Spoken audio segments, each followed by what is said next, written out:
there's going to be conflict, and to reframe that, to use your own language. Can you talk to us a little bit more about what that means instead of, push back against conflict, lean into it? Conflict has such a bad rap or bad reputation. And, so often we take a conflict about something and we make it about someone, when we really just need to focus on what is it that we don't quite connect or agree on. And, I always tell people to think about conflict as an opportunity to learn, to grow, to discover, to try something new or to try something different. And you're right. I think so often we want to avoid conflict. We think, oh, well, just, I'll pretend I didn't hear that, or I'll just wait until time passes and then everybody will forget. Hi, everyone, and welcome to Season 1 of the Veterinary Leader Podcast, brought to you by Companion Pet Partners. I'm your host, Dr. Kate Eldon, and I'm so glad you're here. At Companion, we're passionate about growing leaders, and that's what this podcast is all about. Whether you're an associate veterinarian leading your team in a busy hospital, a practice owner or medical director leading a large, diverse team, or maybe you're in industry, policy, or operations, this podcast is for you. You're going to hear real conversations with leaders across our industry who are shaping the future of veterinary care. Our hope is that these conversations challenge and inspire you in your role as a veterinary professional. Now, before we get started, I want to ask you a big favor. Please take a moment to like and subscribe to this podcast. It's a really simple way to let us know you want to hear more of these conversations, and it'll help us reach more people. All right, are you ready? Let's dive in.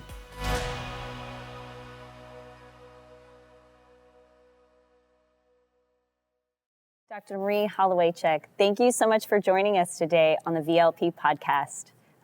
You just spoke with our team leaders at our Companion Hospital Leadership Conference, and I'm just so excited to be here in the room with you today. Thank you so much for joining us. You are a veterinarian, a CEO, and founder of Reviving Veterinary Medicine, a speaker, author. You just had a book that came out, was it today or yesterday? Yesterday. Your book is called A Compassionate Calling, and we're going to come back to that later. But you're also a coach, a certified coach, a teacher, an advocate. And you have a mission to increase awareness about mental health and well-being within the veterinary profession, and have spent years teaching, leading, and mentoring veterinary professionals to build veterinary careers that are sustainable, joyful, and fulfilling. And I also learned that you practice yoga and are a trained yoga and meditation leader. Mm-hmm. What else am I missing? I think that's all. I think you've shared the highlights there. Well, thanks again so much for joining us today. Oh, thanks for having me. I really enjoyed your talk just now. It really hit home for me in so many ways. Starting with that you had two veterinarians as parents, so you really grew up in the veterinary hospital world. And one of the things that I really that really resonated with us, because today we're gathering with our medical directors and our hospital managers as part of our organization, which is a corporate team. And you talked with us about bridging this gap between the boots on the ground, these grassroots leaders, and our support team. We're calling our corporate team our support team because really the core of who we are as an organization are these doctors, these teams. And oftentimes it feels like you have to pick that you're on one side or the other. And I loved this. It's a visual of just thinking about these leaders in our hospitals as a bridge. Can you explain a little bit more about what that means and why that's important today? Yeah, so I think we all recognize the weight that the word corporate carries when we discuss this particular structure of veterinary ownership. And, if you look in the news or if you have conversations with people, there's this negativity towards that structure and this sense that corporate is driving up prices in vet medicine or making decisions without taking into account the boots on the ground perspectives.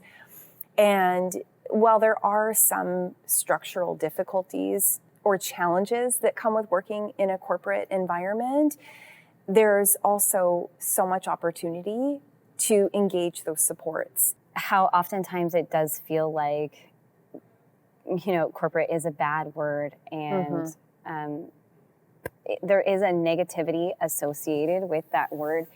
But one thing that I've noticed, because I've had the opportunity to work both in private practice and in corporate practices, like big and smaller corporate practices, and some of the complaints or just like things that come to the surface in corporate practices were the same concerns that I had in private practice as well. And, I was on that side saying, hey, I really want to get this shiny new ultrasound machine that's going to improve my quality of care. And I had an amazing mentor that just kind of, opened his books for me and was like, yeah, doc, I want that for you too. And here's how we can afford to bring that into the practice. And it just opened my eyes to, okay, like we're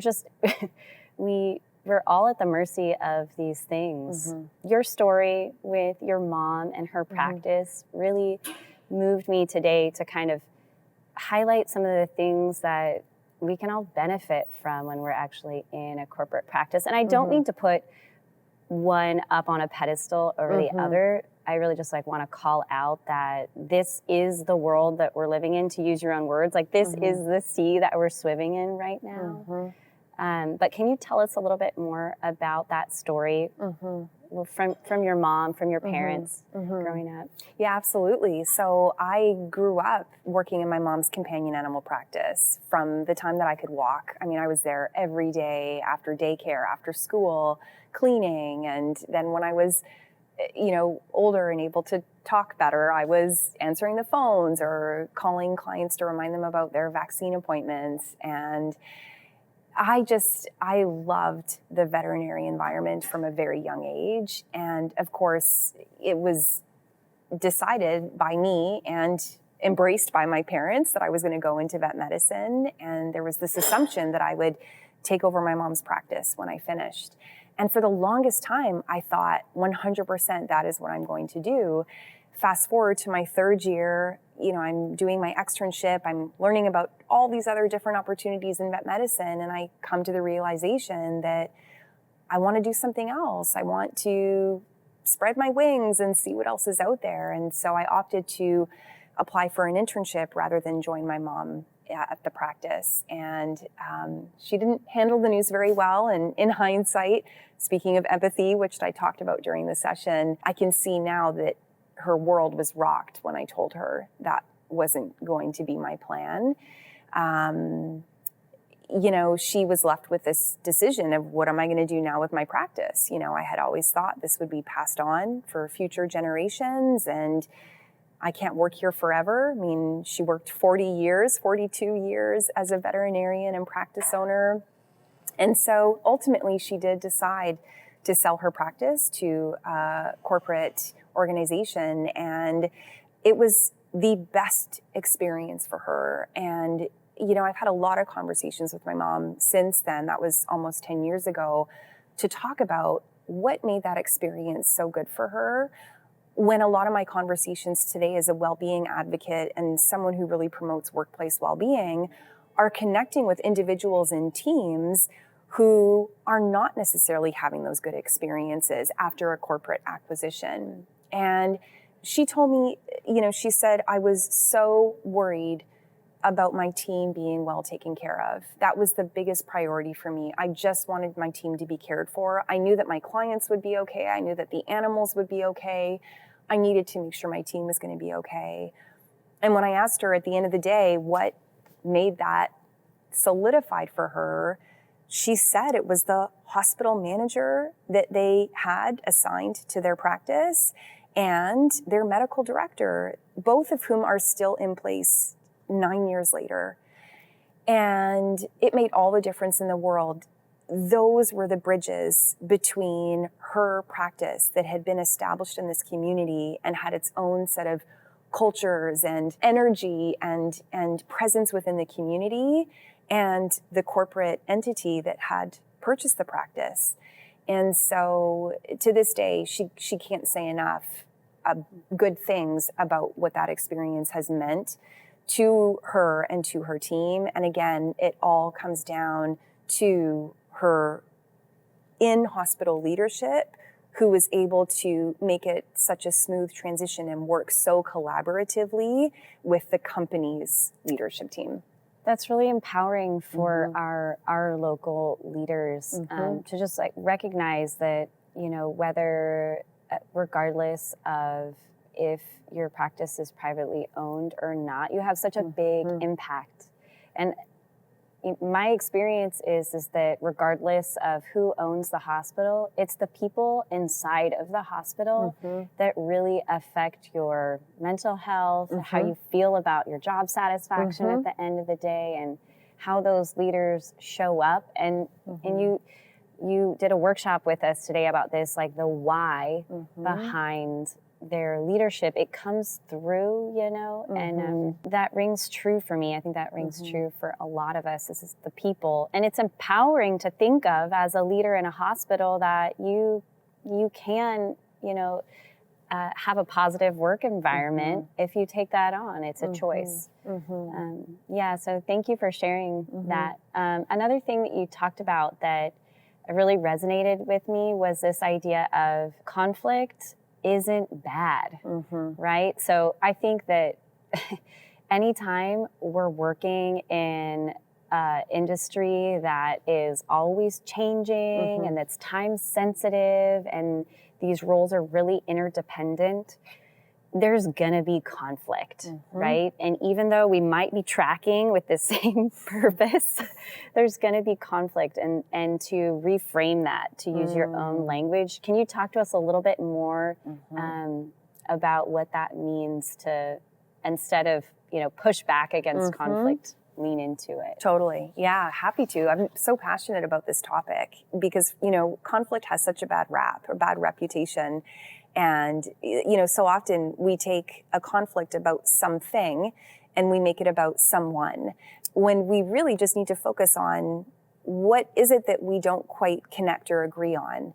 And, I always tell people to think about conflict as an opportunity to learn, to grow, to discover, to try something new or to try something different.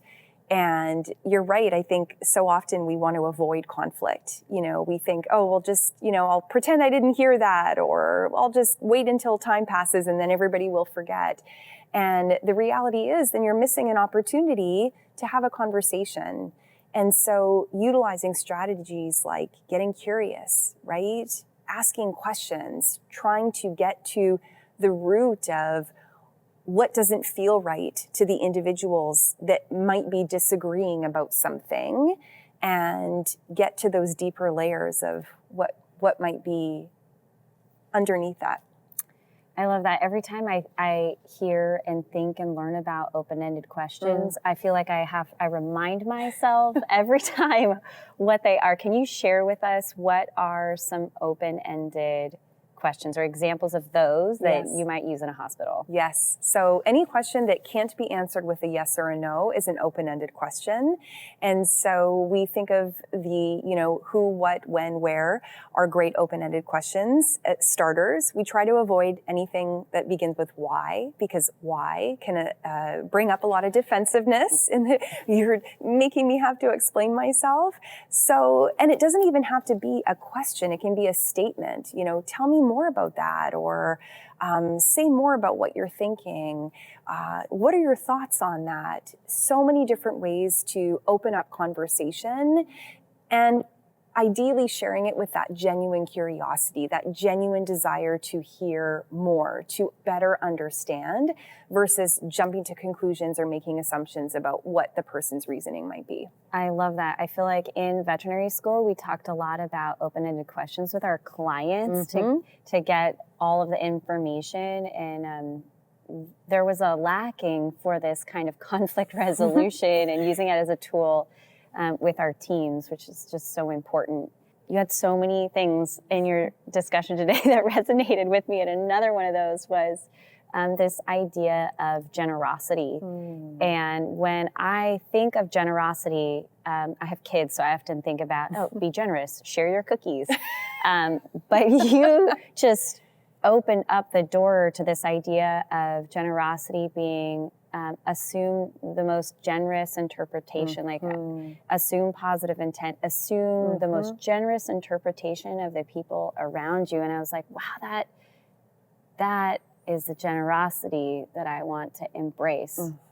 Thank you for that. Did I do that justice? You did. Sharing? That was perfect. I have a 5-year-old, so I know all about the trying to get her to share. And yeah, in this context, it's really about opening your heart to the thinking the highest about what someone is bringing to the table that day. So it could be one of your team members who's just acting not like their self, and remembering, this is a good person. This is, this team member cares. I'm going to assume they're just having a bad day, and everybody has bad days, and that's okay.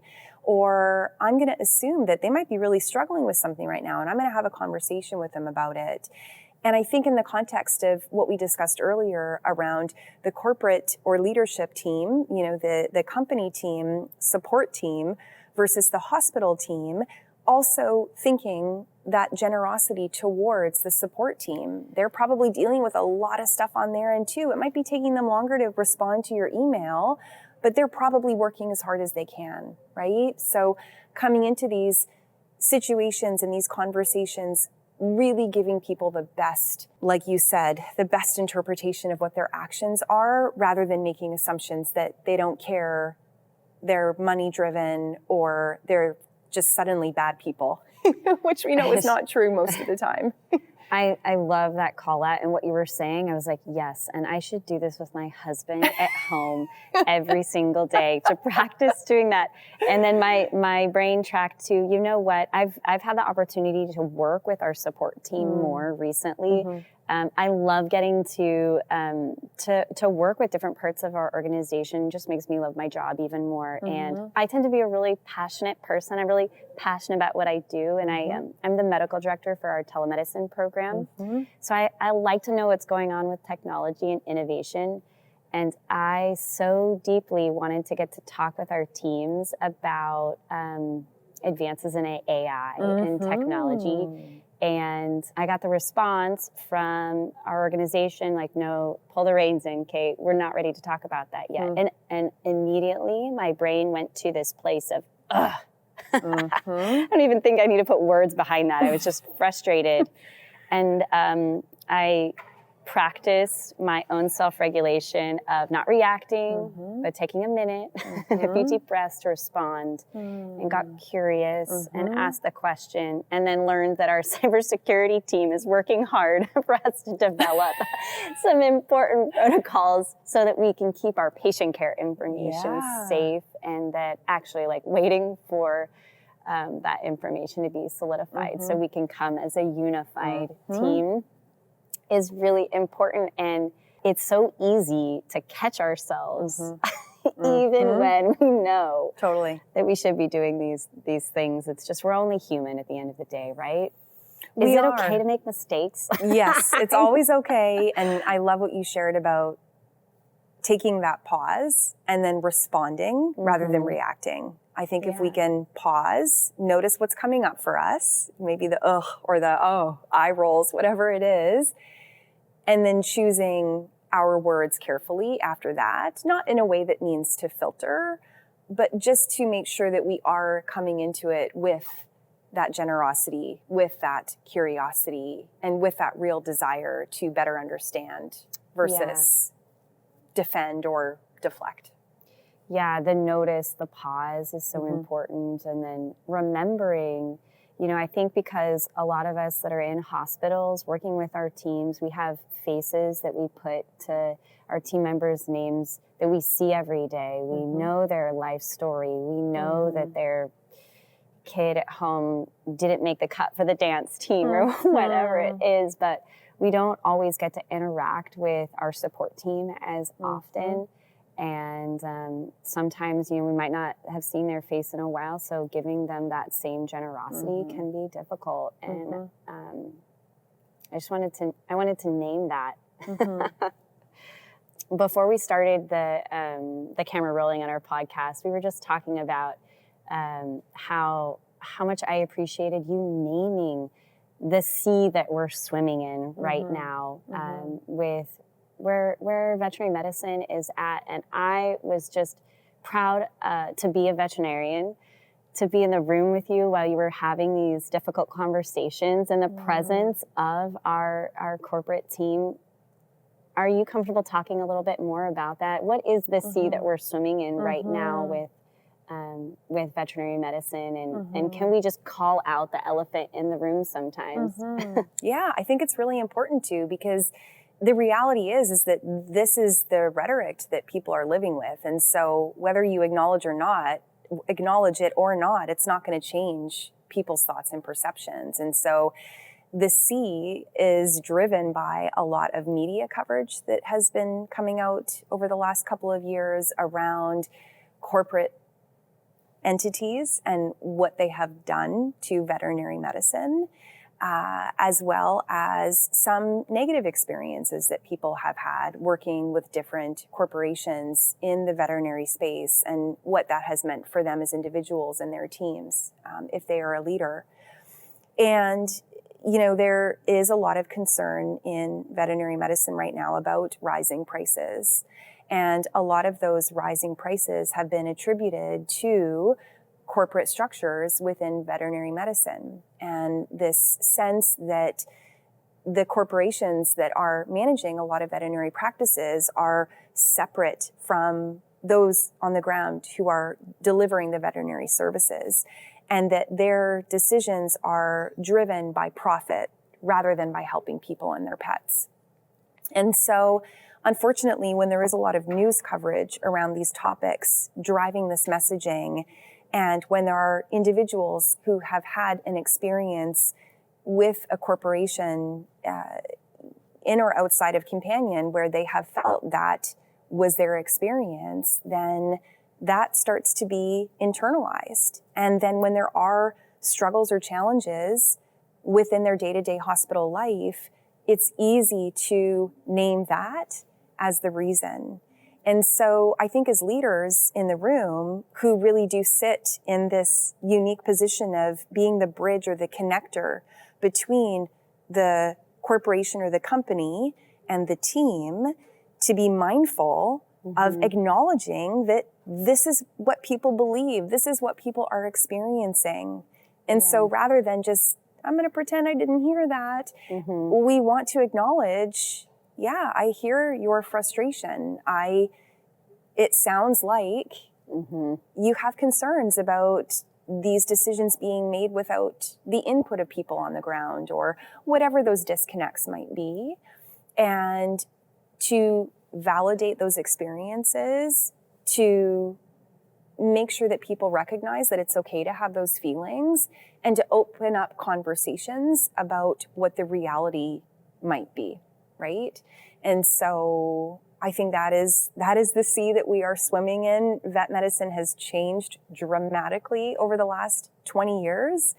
And we want to be mindful about that and not avoid it, but embrace having some of those conversations. You said something really powerful in your talk about this. You said the future of vet med hinges on local leaders who can build trust and foster collaboration across both worlds.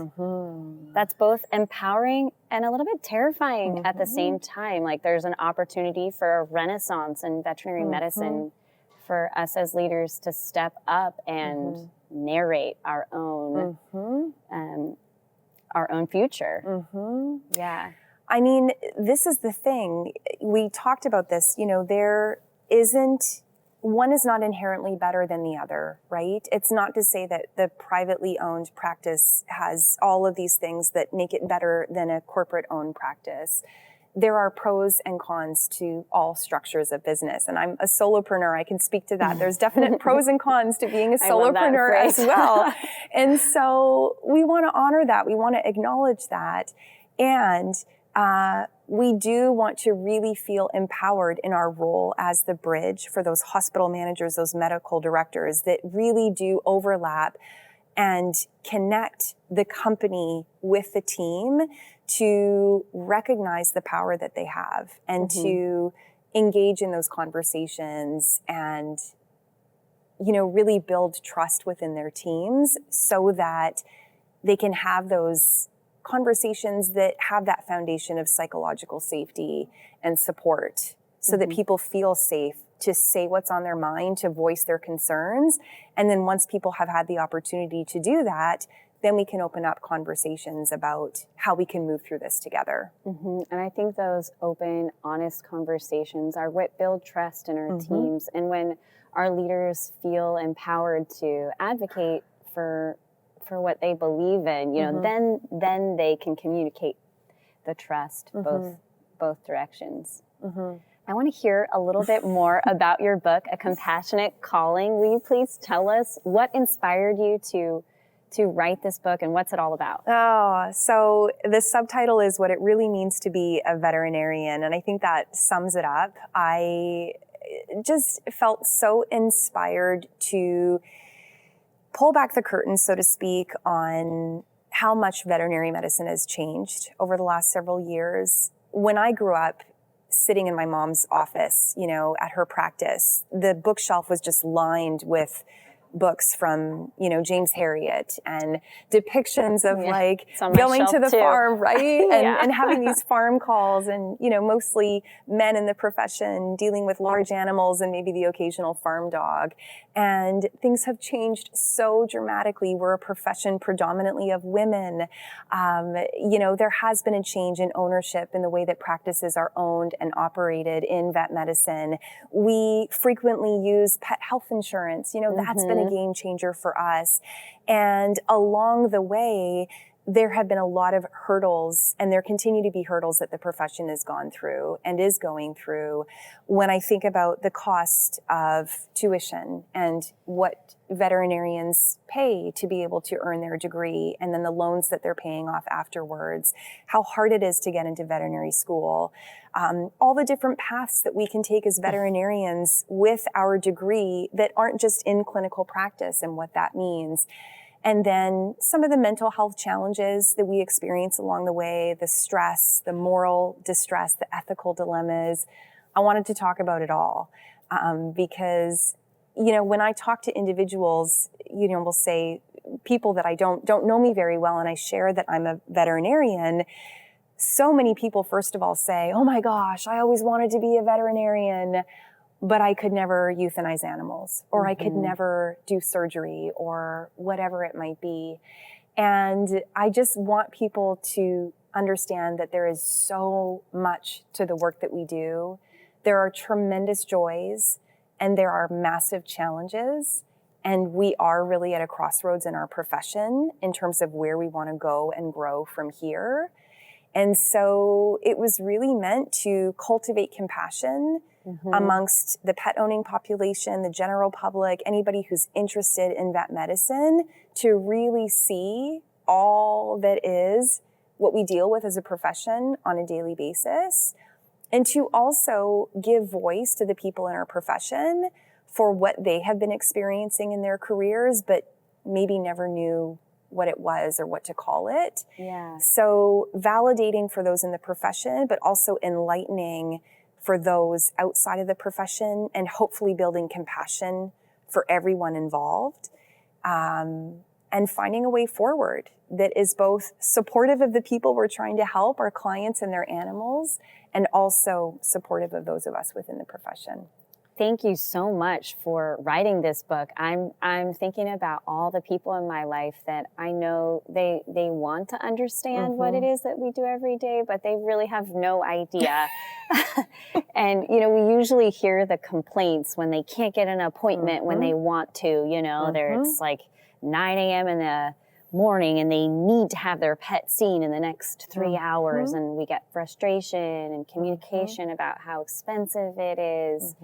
And I feel like there is, that the trust isn't just an issue within this maybe leadership structure with a corporate organization, but it feels like there's also trust that could be strengthened between our clients and the community. And I remember as a kid, just part of wanting to be a veterinarian is everybody trusts their veterinarian so much. And I don't want to lose that Totally. in our profession. And I think kind of just helping people understand what it really means to be a veterinarian can hopefully build back some of that trust, because we fight for what we do, right? You know, we've got to stay in touch with our why, because the things that you mentioned that affect mental health, they're real, right? And so we're fighting. We want to be here. Those of us that are here, we really want it. I'm going to share this with my friends and family and say, please read this for me. Yeah. Oh, thank you so much for writing this. One question that I like to ask people before we wrap up is, how do you bring fun into veterinary medicine? I just so deeply want to keep our profession fun and come back to that at the end of the day. So we can be doing it for a really long time. Yes, I love that. Bring the fun back into vet medicine. You know, I think about shifts that I've done in the ER, which of course is one of the most stressful places to work. I feel like, you know, it's very unpredictable. Things are always changing. It's not within our control for the most part. And it can be easy to get wrapped up in, you know, the moment to moment stress and whatnot of what might be happening. So if we can take breaks and have some element of fun put into those breaks, I'm thinking back to a few emergency shifts where, you know, we had a dance break, right? So I love that. Now with technology, of course, there's all these games, and these are the, you know, Gen Zers and millennials that are showing me these things. But, you know, they would bring up a dance game on their phone, and so we would have to copy the steps. And, you know, if you ask enough people, you'll find video of me attempting this somewhere at a practice. But, you know, trying to do these dance moves, or we would do like push-up competitions where it's like who could do the most push-ups. Yes. Some movement in there, some exercise. Yes. Finding a fun video to laugh at, telling a funny joke, creating a fun reel, just something to, yes, bring that levity back into the work that we do. Ideally, like you said, if we can insert physical movement into it as well, that's the well-being advocate in me speaking, but also just some degree of humor and connection, right? It's so important to feel connected to the people we work with, to the people we work for. And so that connection is really a predictor of well-being as well. So a lot of these fun activities, we can do them together. And so why not? And stay connected to the people that we work with every day. It means so much. Thank you, Marie. It was just wonderful sharing this space with you today. And thank you for joining us at our hospital leadership conference this weekend. And thanks for joining us on the VLP. Thank you. It's my pleasure. If people want to follow you or learn more about your book, where can they follow you, or where can they get in touch? Yeah, for sure. I'm pretty active on social media, so you can find me on Instagram at Marie Holowaychuk. I am also on LinkedIn quite often, so you can look for me there. And my book, you can find out more at acompassionatecalling.com. And I'm super happy to connect with people, so please do reach out. Thank you so much, and congratulations on your book release. Thank you. Thanks again. Thank you for listening to this episode of the Veterinary Leader Podcast. If you enjoyed this conversation, please like, subscribe, and share it with your network. This helps us reach more people, and thanks for being here. We'll see you next time.